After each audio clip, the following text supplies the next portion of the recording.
Ecofictologists, welcome back to my channel. My name is Lovis and today I am bringing you a book review of Where the River Runs Gold by Sita Brahmachari. This is an absolutely stunning read, so I am over the moon excited to share it with you.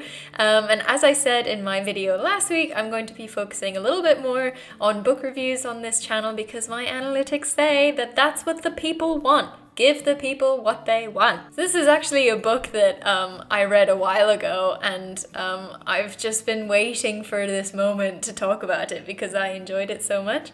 So let's not waste any more time. I've waited long enough. No more prattle from me. We're just gonna get right into it.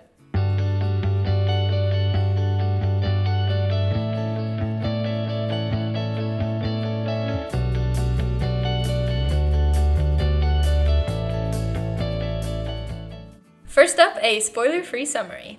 Where the River Runs Gold is set in Kairos City, on a near-future Earth that has been decimated by climate change. The pollinators are all gone and very little kind of grows naturally anymore. The Freedom Fields Corporation has offered families the opportunity to opt into their scheme. Send us your children to a Freedom Fields farm and we will look after you. Sounds great, doesn't it? The children are promised proper schooling and enough food, which isn't always guaranteed otherwise. But what they're really there for is to be human pollinators, to ensure the continued growth of food crops. Not too bad on its own, if only they were actually given everything they were promised. Our two main characters are Shifa and Temba, two siblings who've been taken from their father, Nabil, or who have been signed over by their father, Nabil, to live on one of these farms, and they see firsthand kind of how far the lies go and how deep the corruption sits. That sounds very dark, and yes, it's a dystopian novel. It is looking to the near future when, we don't really have climate change under control and what could happen, but it's not like most other dystopian eco-fiction that I have read so far in that it doesn't have a complete lack of hope. After all, this book was written for children, and a complete lack of hope would probably not go down very well with them. Hope and the love of family is what drives Shifa and Temba forward, that and the memories of home and of the time spent with their father who taught them how to rewild small patches of kind of semi-forgotten land with wildflowers, and that with enough love and attention, things can grow and maybe not all is lost. So if dystopians are generally seen as the scare tactic of eco-fiction, this is the gentlest one that I've come across. Stark enough to be a warning, but not so stark that you're left kind of trembling and terrified. A fine balance, but one that I think Sita Brahmachari hits very, very well. She also manages to explore the concept of how hope can be used against you in a time of crisis. I don't know if this was her intention or not, but this is something that I noticed from the book and the narrative, that even when everything looks bleak, if someone offers you a lifeline, you're going to take it. You're probably not even going to ask that many questions. But this kind of blind faith that someone who is telling you they're going to save you will actually do so is almost a danger in and of itself, because the ends don't always justify the means, and even in a crisis, there is always someone who is profiting and who might actually want that crisis to continue for as long as possible. Ironically, the answer to this conundrum also seems to be hope. Hope that whatever solution they are offering you isn't the only solution. Hope that allows you to remember how the world once was and how it could be again. Hope that allows you to break whatever system they've established if that's the right thing to do. So this book is all about hope, really, in so many different forms. This book is also about family love in all of its different forms. Shifa's main focus at Freedom Fields is to protect her younger brother Temba, who is autistic and doesn't respond very well to rules that are very inflexible, like being separated from his sister or having to follow a schedule and not being able to draw whenever he feels like it. I can't speak on how well autism was portrayed in this book. That's not my place. I don't have enough experience with it. But as a reader, I can say that my impression was that she did it very respectfully and without any shame. Instead, making the reader hate the system more and more and the people who enforce it.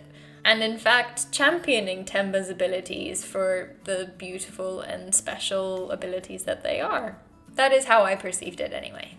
The fact that this book was written for children and portrays children as the heroes, but also tackles really big topics like climate change and corruption, but does it in a way that, not all is lost, is pretty powerful, I think. It shows children that even small actions like rewilding that small patch of land with wildflowers can make some kind of a difference, and that they have power in influencing what the world looks like, and that they have power in influencing the adults in their lives.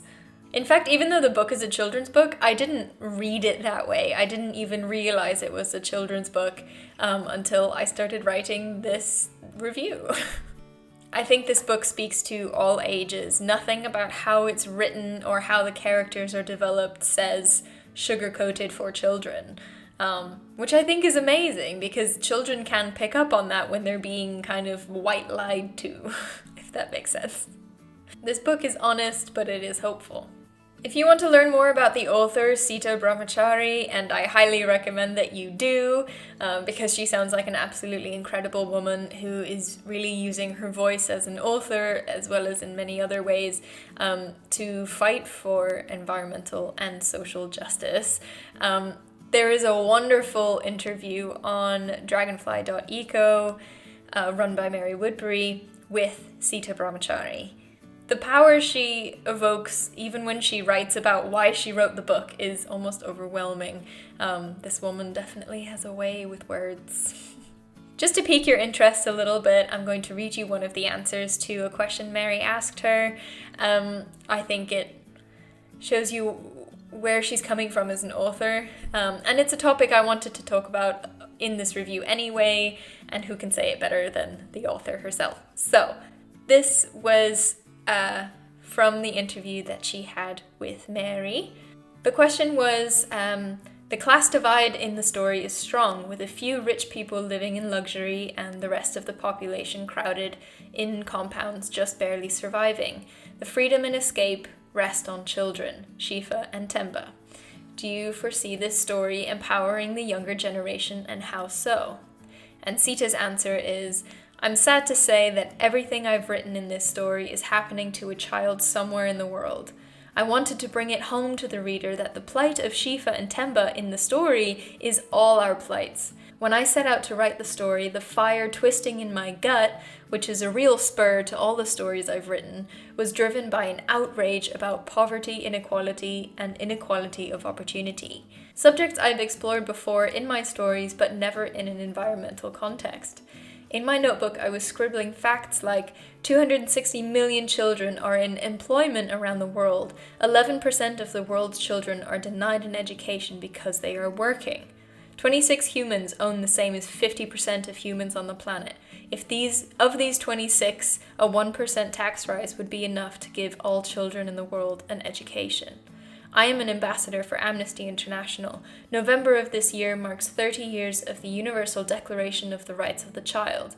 In writing Where the River Runs Gold, I wanted to explore how intertwined environmental rights and the universal rights of the child are.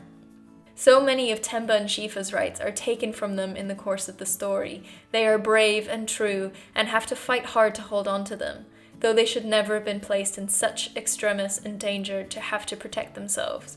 I hope that the story will empower young people to know what their universal rights are and to add their voices to human rights organizations like Amnesty fighting to uphold them. Where the River Runs Gold is a perfect example of how ecofiction can be used as a communication tool, I think.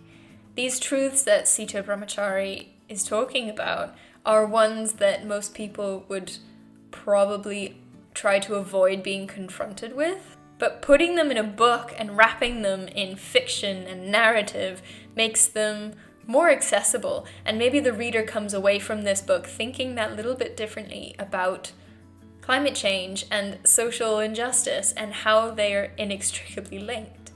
I hope you have enjoyed this review of Where the River Runs Gold by Sita Brahmachari. I really can't recommend it enough. It's an absolutely beautiful book.